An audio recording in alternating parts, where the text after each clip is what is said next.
Assalamualaikum warahmatullahi wabarakatuh. Ustaz, saya pernah beneran lupa saat maghrib dan isya. Lupa itu nggak perlu beneran.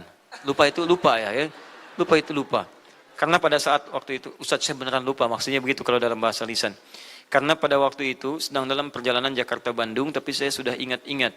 Taunya malah bablas kelupaan. Gak apa-apa. Lupa itu anugerah.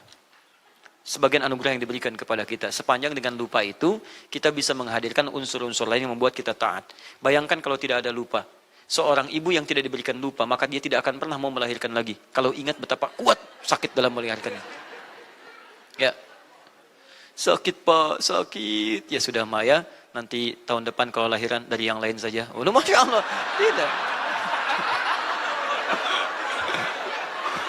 Makin sakit Pak, makin sakit kan. Anugerah. Antum kalau tidak dibuat lupa, gila antum. Berapa banyak ingatan yang hadir dari kita, dari mulai kecil sampai dengan sekarang.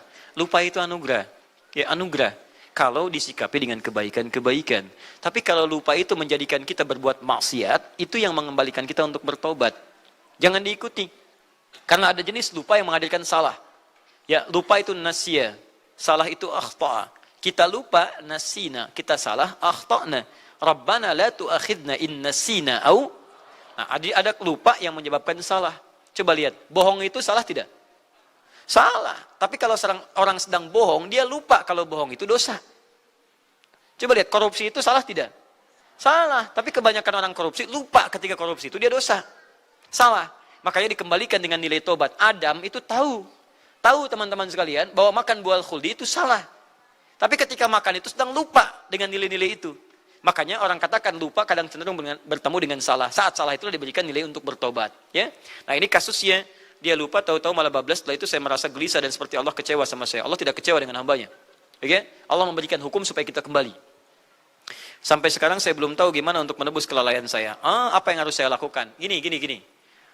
Lupa itu, hukum ibadah saat lupa terletak pada ingatnya. Ingatnya. Bisa, sama seperti orang tidur.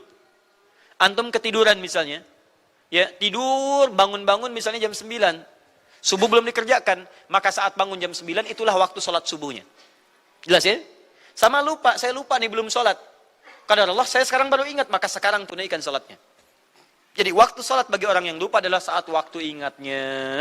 Yang bertanya ini, yang belum sholat, nanti ya, sholat dulu, ambil sholatnya. Ya. Ini pernah terjadi, pernah. Saya saat di Tripoli, itu saat Ramadan, ada seorang belum paham hukum. Ustaz saya puasa, tapi saya ketinggalan sholat subuh. Bagaimana hukumnya?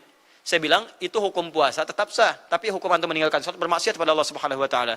Tapi kalau antum lupa artinya, waktu ingat sekaranglah atau waktu sholatnya. Jadi bagaimana Allah memberikan pada lisannya, jalan untuk kembali mendapatkan pahalanya. Saking sayangnya Allah kepada orang ini. Terus bagaimana Ustaz? Sekarang saya belum sholat, sekarang antum sholat. Antum bayangkan, 15 menit lagi sebelum maghrib, dia ketinggalan sholat subuh. Saya katakan, pergi sekarang kamu sholat, tunaikan sholat subuh sekarang. Naiklah dia ke atas dan tunaikan sholat subuh. Ya. Dan saya tidak menduga kasus itu berulang sekarang. Ya. Gak ada masalah, antum tunaikan sholat. Ya. Sholat. Oke. Kalau mau boleh sekarang, langsung ingat, langsung tunaikan. Ya. Dan semua orang akan tahu itu rupanya orangnya, bukan?